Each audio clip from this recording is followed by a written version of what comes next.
Tafsirim muyassar. Baqara surasi. Nihoyat shafqatli ve mehribon Allohning ismi bilan boshlayman. İtaatmen müminlerden imanı aciz bo'lganlikdan dindi sheklenib uningdan yenib oladigan munofiqlarni ayirib chiqishimiz uchundir.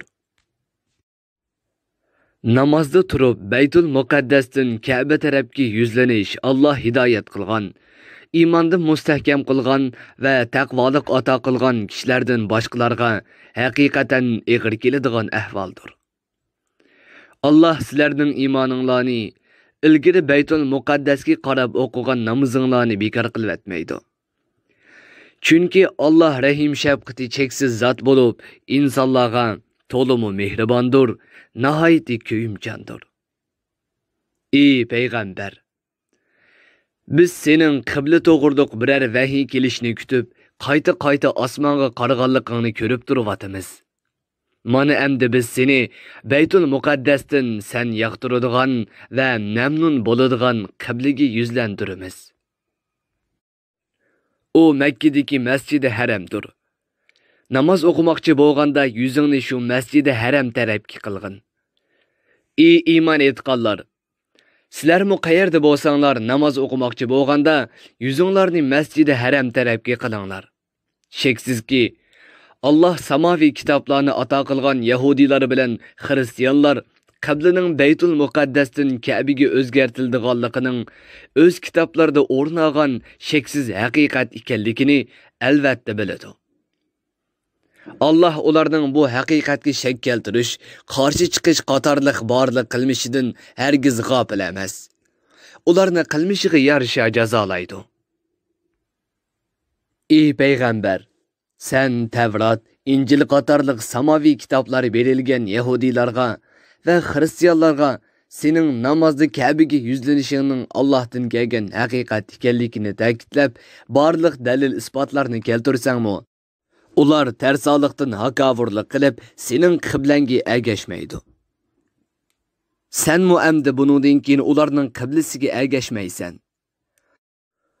Ularmu bir-birining qiblasiga ergashmaydi. Qiblaning Ka'baga o'zgartirilganligi va boshqa masalalarda sening to'g'ri ish qilayotganligingni, ularning bo'lsa ozg'unlikda ekanligini ta'kidlab, sana ilm kelgandan keyin mubodo ularning xohishiga ergashsang, o chaqda sen cho'qim o'ziga zulm qilguvchilardan bo'lib qolasan. Bu xitob barliq islom ummatiga qartilgan bo'lib, islom shariatiga xiloflik qilguvchilarni nafsi xohishiga ergashishlarni ogohlantirgan. Biz Tevrat, İncil qatorliq kitoblarni bergan Yahudilar bilan Xristianlarning ulamolari Muhammad alayhissalomning o'z kitoblarida sufta bayon qilingan payg'ambarning dal o'zi ekanligini biladi va uni o'z bolalarini tanigandek taniydi. Ahvol shundoq tursimi, ularning bir firqasi Muhammad alayhissalomning sifatlarini va rostchiligini nihoyat obdan bilib turib, bu haqiqatni yoshiradi. Ey payg'ambar, sana vahiy qilinganlari Rabbing tarafidan kelgan haqiqatdir. Sen hargiz buningga shak keltirgishlardan bo'lmagin. Bu Muhammad alayhissalomga qilingan xitob bo'lsa-mu, barliq ummati Muhammadiyaga qartilgan umumiy xitobdir. Ummatlardan har bir ummatning maxsus qiblasi bo'lib, ular namozlarda shu qiblasiga yuzlanadi. Ey iymon etganlar, sizlar Allah islom dinida buyurgan yaxshi amallarni bas-basta qilishga oldiranglar. Qayerda bo'lsanglar bo'linglar, Allah oxirat kuni hammanglarni hisob maydoniga yig'adi. Sheksizki Allah hamma narsaga qodirdir. Ey payg'ambar, sen qayerdan safarga chiqsang va u yerda namoz qilmoqchi bo'lsanglar, namozda yuzingni Masjidi Haram tarafga qilgin. Chunki sening unuga yuzlanishing Rabbing tarafidan kelgan haqiqatdir. Allah sizlarning qilayotgan ishinglardan xabarsiz emas. Shuningga qarab sizlarga mukofot yoki jazo beradi. Ey payg'ambar, qayerdan yo'lga chiqsang namozda yuzingni Masjidi Haram tarafga qilgin. Ey iymon etganlar, sizlarmi qayerda bo'lsanglar namazinglarda yüzünglarni masjidi haram tarafga qilinglar. Bu insonlarga sizlarga qarshi munozirda dalil isbot bo'lib qolmasligi uchundir. Ularning orasidagi o'ziga zulm qilguvchilar buningdan mustasno. Chunki ular talash tortishlarni davomlashtiradi. Sizlar ulardan qo'rqmay, menga itoat qilish bilan mendan qo'rqinglar. Bu sizlarga eng mukammal shariatni tushirish orqali sizlarga ne'matimni kamolatga yetkazishim uchun va sizlarning haqiqatni va to'g'ri yo'lni tepishinglar uchundir.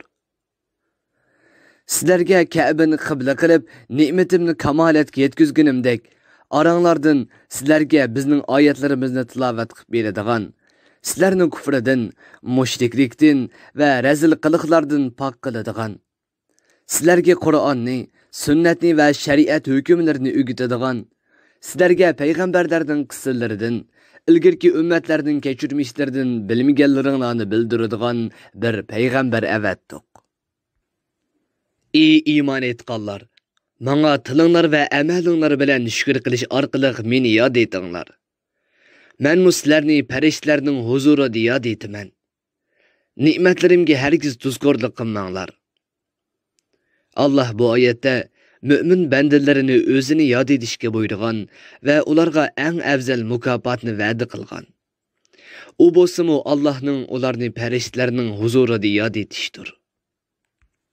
Ey müminlar, musibatlarga sabr qilish, taat ibodatlarda chidamliq bo'lish, gunoh ma'siyatlardan saqlanishda ching turish bilan va namozni dilni aram topqizadigan, gunohdan va qabih ishlardan to'sadigan ravishda mukammal o'qish bilan Allohdan yordam va madad tilanglar.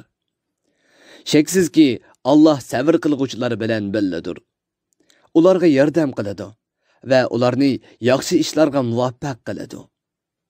Bu oyat Allohning mu'min bandalari bilan ularga yordam qilish va ularni qo'g'dashda birlikkanligini, ammo barliq maxluqot bilan ularning ahvolini bilib turishda birlikkanligini ifodalaydi.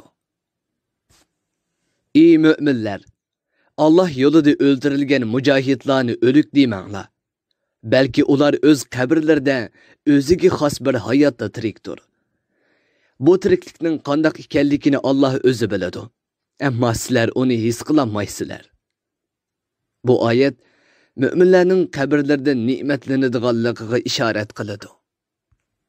Biz sizlarni bir oz qo'rqinish bilan, bir oz ocharchilik bilan, pul mollaringlarni yo'q qilib etish yoki pul molga erishishinglarni qiyinlashtirib etish bilan, o'lim yoki Alloh yo'lida shahid bo'lish bilan, xurmo, üzüm ve açlık qatarlıq ziraatlarının hosulunu kemaytib etish yoki nabud qilib etish bilan sınaymiz. Ey payg'ambar, mushundaq musibatlarga sabr qilguvchilarga dunyo va oxiratlik yaxshi oqibat bilan xushxabar bergin. Ashu sabr qilguvchilarning sifati shuki, ular o'ziga biror musibat kelgan chaqda biz albatta Allohning iqdorchiligidagi bandalarimiz. Allah bizni o'z irodasi va amri bo'yicha idora qiladi. Biz o'lgandan keyin cho'qim uning dargohiga qaytamiz. Ondan qiyomatda hisob maydoniga yig'ilib, uning huzuriga chiqarilamiz deydi. Ana ashu sabr qilguvchilar Rabbining mag'firatiga va katta rahmatiga erishguchilardir. Ana shular hidoyat topguchilardir. Safa bilan Marva Ka'baning sharq tarafidagi ikki kichik tog'. Allah'ның dininin aşkarı alametlerinden biri bulup, Allah bu ikisinin arsıda sa'i qilishni ibadet qatarıdan qilgan. Şuna hac yoki ömür qilg'uchilar bu ikki tog'ning arsıda sa'i qiladi. Ularga hergiz gunoh bo'lmaydi. Aksi shunda qilishi farzdir. Kimki o'z ixtiyori bilan Allohga ixlos bog'lab, biror yaxshi amalni qiladi ekan, Alloh albatta uning ozg'ina amaliga ko'plab mukofot berguchidir. Bandalarning barliq amallarini bilib turg'uchidir. Allah hech kimning amalini bekor qilib etmaydi, qilchilikmi kemaytib etmaydi. Muhammed alayhissalomning haq payg'ambar ekanligiga va islom dinining haq din ekanligiga dalolat qiladigan ro'shan oyatlarimizni yo'shiradigan Yahudi va Xristian mollalarni va biz Tevrat, Injil qatorliq samoviy kitoblarda kishilarga o'p-ochiq bayon qilib bergandan keyin Alloh tushirgan haqiqatlarni yoshirdiganlarni Alloh o'z rahmatidan yiroq qiladi. Ularga barcha mavjudot la'nat o'qiydi. Faqat Allohga tavba qilib, o'zlarining xatoliklaridan yangan, o'zi buzgan ishlarni to'zigan, burun yoshirganlarni oshkora qilgan kishilarga kelsak, men albatta ularning tavbasini qabul qilaman. Gunohlarini mag'firat qilaman. Men tavba qilgan bandalarimning gunohlarini nihoyatda mag'firat qilg'uchiman. Ularga bakmu rahim qilg'uchiman. Chunki ularni tavba qilishga muvaffaq qildim va tavbasini qabul qildim. Sheksizki, Muhammad alayhissalomning payg'ambarligini inkor qilgan, bu haqiqatni yoshirgan va hayotining oxiriga qadar shunday qilib kofir peti o'lganlar bog'i. Ana shular Allohning rahmatidan yiroq qilinishi bilan uning la'natiga uchraydi. Shundaqla farishtalarning va barliq insonlarning la'natiga uchraydi. Ular la'natda va do'zaxda mangu qoladi. Ulardan azob yeniklatilmaydi. Ularga beriladigan azob kechiktirilmaydi. Ularning hech qanday o'zrisi qabul qilinmaydi. Ey insonlar, sizlarning ilohinglar birli ilohdir. Allah ism sifatlarda va barliq ish harakatlarda yegona bo'lib, hech qanday maxluqotga o'xshamaydi. Allohdan boshqa hech bir iloh yo'qdir. Allah barliq maxluqotiga nihoyat shafqatlikdir. Mu'minlarga to'liq mehribondir.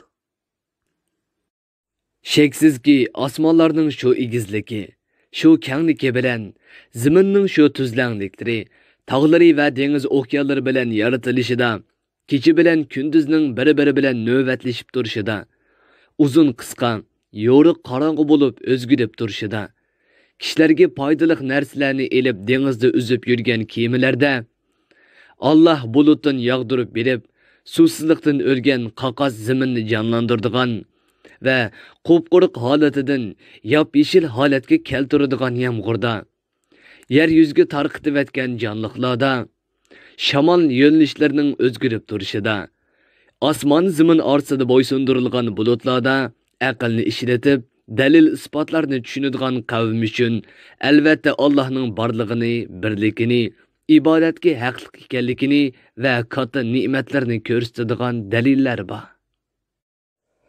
Allohning birli iloh ekanligiga mushundaq kaskin dalil isbotlar turug'liq ba'zi insonlar but, haykal qatorliq narsalarni Allohga sherik qilib olib, ularga Allohdan boshqasiga loyiq kelmaydigan ilohlik sifatlarini beradi.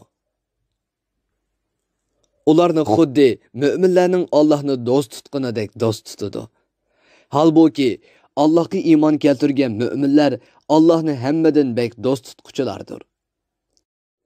Mu'minlarning Allohga bo'lgan muhabbati mushriklarning Allohga va barliq soxta ilohlarga bo'lgan muhabbatidan albatta kuchlidir.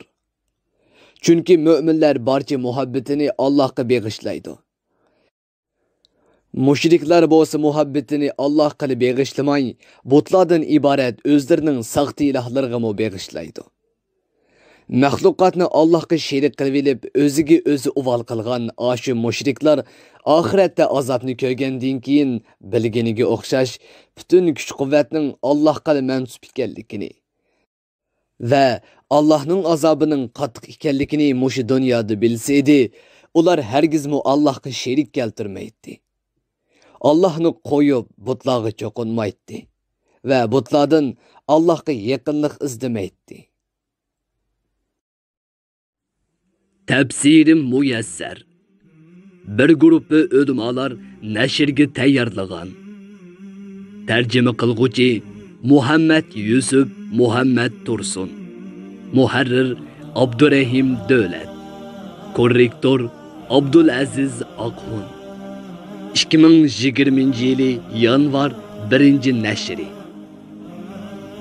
Teklimakan Uyg'ur nashriyoti tarafidan nashr qilingan. Mikrofon oldida İmran Abdug'ani Sadai. Bu asar avlod detallarida tarqitildi.